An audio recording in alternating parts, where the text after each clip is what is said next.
রোজা রাখা রমজানের সুন্নত না মুস্তাহাব? ফরজ। ফরজ মানে হলো আল্লাহর সেই নির্দেশ, যেই নির্দেশ লঙ্ঘন করলে জাহান্নামের শাস্তি অবধারিত, জাহান্নামের শাস্তি এড়ানো যাবে না, যে নির্দেশ মান্য করা আবশ্যক, এরকম একটি ফরজ। ইসলামের স্তম্ভ কয়টা ভাই? 5টা। নবী করিম সাল্লাল্লাহু আলাইহি সাল্লাম বলেছেন, বুনিয়াল ইসলামু আলা খামস। ইসলাম দাঁড়িয়ে আছে 5টি ফাউন্ডেশনের উপরে, 5টি খুঁটির উপরে, 5টি ভিত্তির উপরে।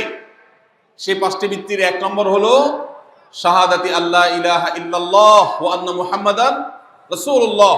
আল্লাহ ছাড়া ইবাদত এবং উপাসনার উপযুক্ত আর কেউ নাই, আর মুহাম্মদ সাল্লাল্লাহু আলাইহি সাল্লাম আল্লাহর পাঠানো রাসূল, এই কথার সাক্ষ্য মুখে দেওয়া, এটা হলো 1 নম্বর স্তম্ভ। স্তম্ভ নম্বর 2, 5 ওয়াক্ত নামাজ আদায় করা। স্তম্ভ নম্বর 3, যাকাত আদায় করা, যাদেরকে আল্লাহ সামর্থ্য দিয়েছেন, সচ্ছলতা দিয়েছেন। স্তম্ভ নম্বর 4, হজ করা। স্তম্ভ নম্বর 5, রমজানের রোজা রাখা। তবে অনেক হাদিসে রমজানের রোজাকে 4 নম্বরে আর হজকে 5 নম্বরে রাখা হয়েছে। তাহলে রমজান মাসের রোজা রাখা এটা শুধু ফরজ না, মৌলিক ফরজ।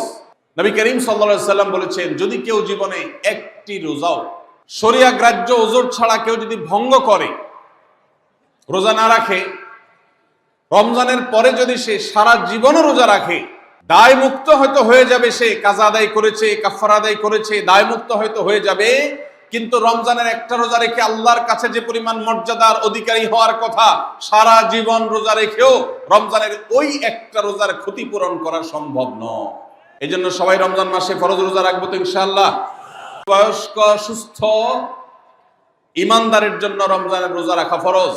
ভাইরা আমার, পৃথিবীতে আজ অনেক বিজ্ঞানী রোজা বা ফাস্টিং এর উপরে গবেষণা করে অনেক বড় বড় পদক, অনেক বড় বড় পুরস্কার জিতেছে। এখন ডাক্তাররাও আমাদেরকে বলে যে একটা সময় আমরা যেন ফাস্টিং করি, একটা সময় আমরা যেন না খেয়ে থাকি, এটা আমাদের স্বাস্থ্যের জন্য ভালো। নবী সাল্লাল্লাহু আলাইহি সাল্লাম সেই 1500 বছর আগে আল্লাহর দেয়া বিধান আমাদেরকে জানিয়েছেন। রমজানে পুরো মাস রোজা, শাবানে মুহররমে বেশি বেশি নফল রোজা, সোমবার বৃহস্পতিবার সাপ্তাহিক রোজা, চাঁদের 13, 14, 15 আইয়ামে বীজের মাসিক রোজা। নিয়মিতভাবে এই রোজা, এই সিয়ামগুলো যদি পালন করি আমরা, তাহলে আল্লাহর সন্তুষ্টি এবং জান্নাত লাভ যেমন হবে, ঠিক একইভাবে আমরা দুনিয়াতে সুস্থ সবল থাকতে পারবো। আমাদের শরীরে অতিরিক্ত যে চর্বি তৈরি হয়, বিশেষ করে আজকের বিশ্ব বাস্তবতায়, এই চর্বিগুলোকে বার্ন করার জন্য রোজার কোনো বিকল্প নাই। যদিও চর্বি বার্নের উদ্দেশ্যে রোজা রাখলে সে রোজা রোজা নয়। আমাদের উদ্দেশ্য হবে আল্লাহর সন্তুষ্টি অর্জন, পাশাপাশি পার্থিব উপকারিতা আমরা এমনি পেয়ে যাব। আল্লাহ আমাদের সবাইকে রমজান রোজা রাখার তৌফিক দান করুন।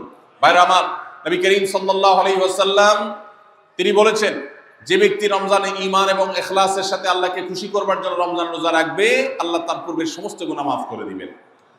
অনেক যুবক আছেন গ্যাস্ট্রিকের অজুহাতে, অনেকে আছেন প্লাস্টিকের অজুহাতে রোজা রাখেন না।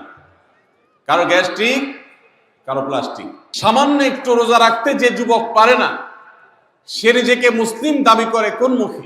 মাত্র 12-14 ঘন্টা যে না খেয়ে থাকার মতো চ্যালেঞ্জ নিতে পারে না, সে আবার কিসের মুসলমান দাবি করে নিজেকে? এই জন্য ভাইরা সবাই রোজা রাখবো তো ইনশাআল্লাহ। বাসা বাড়িতে বাচ্চাদেরকে কৈশোর বয়স থেকে তাদেরকে রোজা রাখতে শেখাবেন। সাহাবায়ে কেরাম আশুরার রোজা পর্যন্ত বাচ্চাদেরকে রাখাতেন এবং তাদেরকে খেলনা দিয়ে ভোলাতেন, রোজা রাখতে তাদের সাহায্য করতেন। আজ এমন এক প্রজন্ম আমরা গড়ে তুলছি, যেই প্রজন্ম শুধু ভোগ শিখেছে, ত্যাগ শিখে নাই। বাচ্চা কাচ্চাদেরকে দেখবেন মা বাপ বড় বড় মোবাইল, স্মার্টফোন তাদের হাতে তুলে দিচ্ছেন। তারা মুখ দিয়ে কোনো কথা বললেই সেটা নেওয়ার জন্য, কেনার জন্য বাপ মা অস্থির ব্যাকুল হয়ে যাচ্ছেন। তাদেরকে সংগ্রাম, ত্যাগ, চ্যালেঞ্জ নেওয়া, এগুলো তাদেরকে শেখাচ্ছেন না। মনে রাখবেন, ভোগ করতে কোনো যোগ্যতার দরকার হয় না, ত্যাগ করতে যোগ্যতার দরকার হয়। ভোগ করতে সবাই পারে, ত্যাগ করতে সবাই পারে না।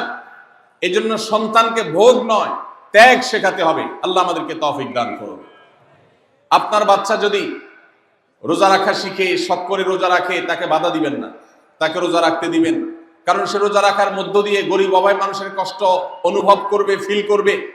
সে রোজা রাখার মধ্য দিয়ে আল্লাহর নৈকট্যের ফিলিংস তার মধ্যে আসবে, ইসলামী সংস্কৃতিকে সে অনুভব করবে, আঁচ করবে। এই জন্য সন্তানকে কৈশোর বয়স থেকেই, কিশোর বয়স থেকেই তাকে রোজা রাখতে সাহায্য করবেন ইনশাআল্লাহ। ঠিক আছে না ভাই?